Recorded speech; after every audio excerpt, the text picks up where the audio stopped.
अस्सलाम वालेकुम। I am doctor Sidra. आज मैं आप लोगों को स्लीप के बारे में बताऊंगी। स्लीप जैसे आप लोगों को पता है कि बहुत बड़ी इम्पोर्टेंट थिंग है।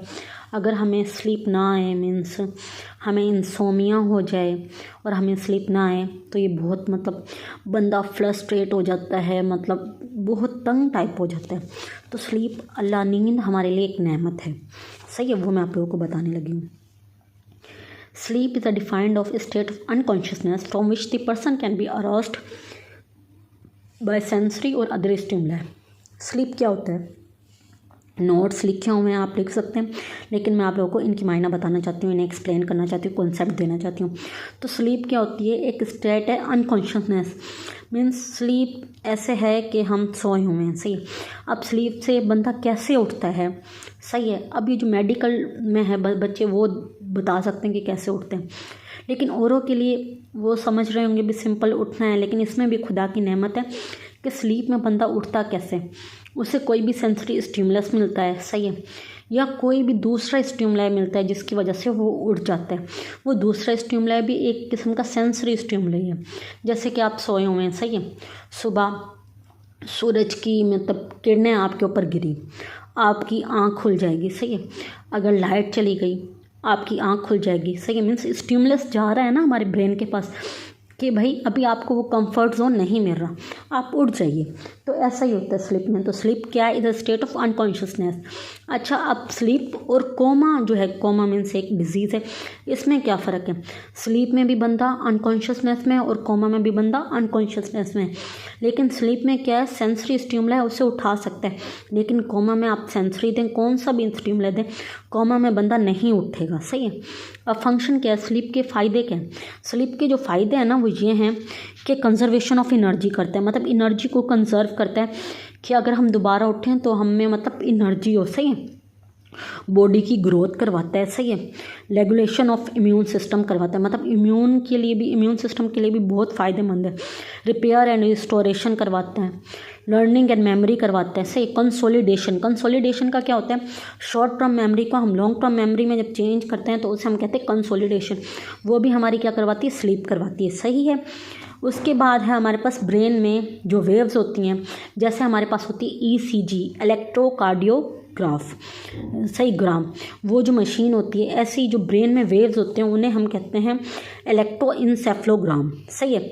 अच्छा, जो ये ग्राम है और ग्राफी है, इनका भी मैं कॉन्सेप्ट आपको बाद में बताऊंगी, लेकिन पहले मैं बता दूं। Electroencephalogram it is a recording of electrical activity of the brain. हम इससे क्या कहते हैं? ब्रेन की एक्टिविटी को हम रिकॉर्ड करते हैं by using electrodes. In normal healthy person most waves in the EEG can be classified is alpha, beta, theta and delta.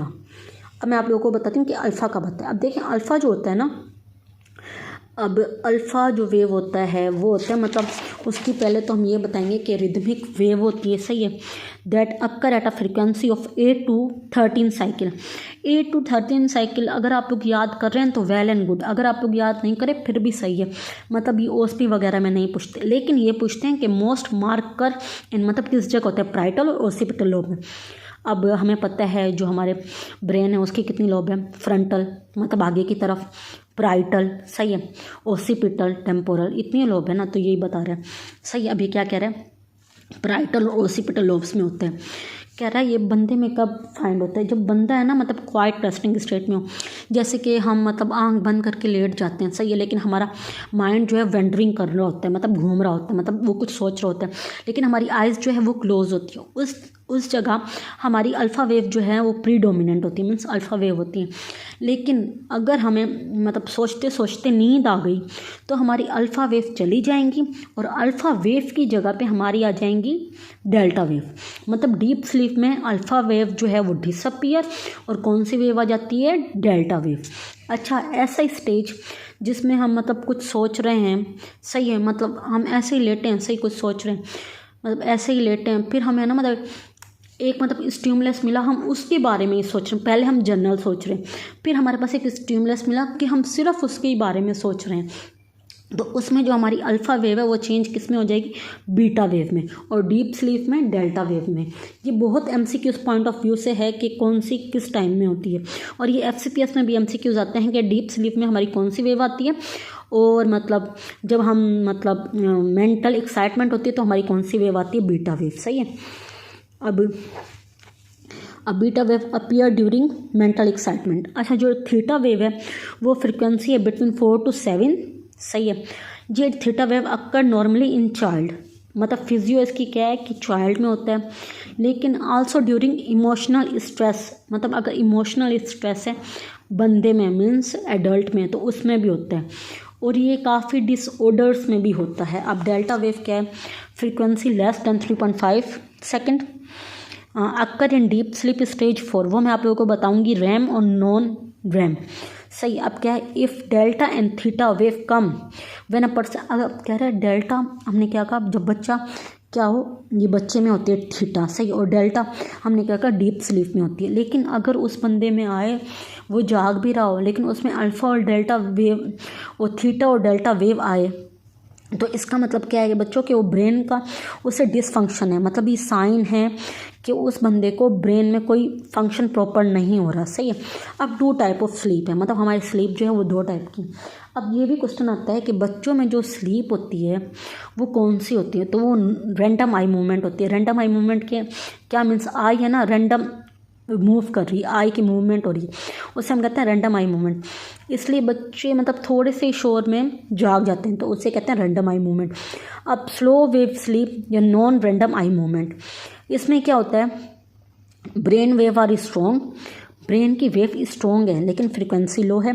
और रैंडम स्लीप में क्या होता है, eye goes in rapid movement, person is still sleep, मतलब बंदा जो है वो सोया हुआ है, आंखें बंद हैं। सही है। लेकिन जो है ना रैंडम आई मूवमेंट है, जब देखो हम सोए हुए होते हैं, जब हम सुबह उठते हैं ना, तो हम रैंडम आई मूवमेंट की वजह, स्लीप की वजह से ही उठते हैं। सही है। अब दूसरे हैं नॉन रैंडम आई मूवमेंट। अब देखें, हम कहते हैं ना कि यार हम सोए थे, लेकिन है ना सो के भी मतलब मैं ना मतलब कूल नहीं हूँ, मतलब मुझे रेस्टफुल वाली स्लीप नहीं आई, रेस्टफुल स्लीप नहीं है, मुझे रेस्टफुलनेस वाली स्लीप आई। मीन्स मैं सो के भी थका हुआ हूँ, मतलब अभी भी मतलब मैं थका हुआ फील कर रहा हूँ। जैसे हम कभी कभार बीच में उठ जाते हैं, हमारी नींद पूरी नहीं होती, हम क्या कहते हैं, यार हमारी नींद पूरी नहीं हुई, हम क्या करें। तो अगर आपकी नींद पूरी हुई है और आप मतलब एक्टिव है, तो ये है रेस्टफुल वाली स्लीप। सही। और अगर आपकी नींद पूरी नहीं हुई तो ये है रेस्टफुलनेस वाली स्लीप। सही है। जो रेस्टफुलनेस वाली स्लीप है वो रैंडम आई मूवमेंट है, और जो रेस्टफुल स्लीप है वो नॉन रैंडम आई मूवमेंट है।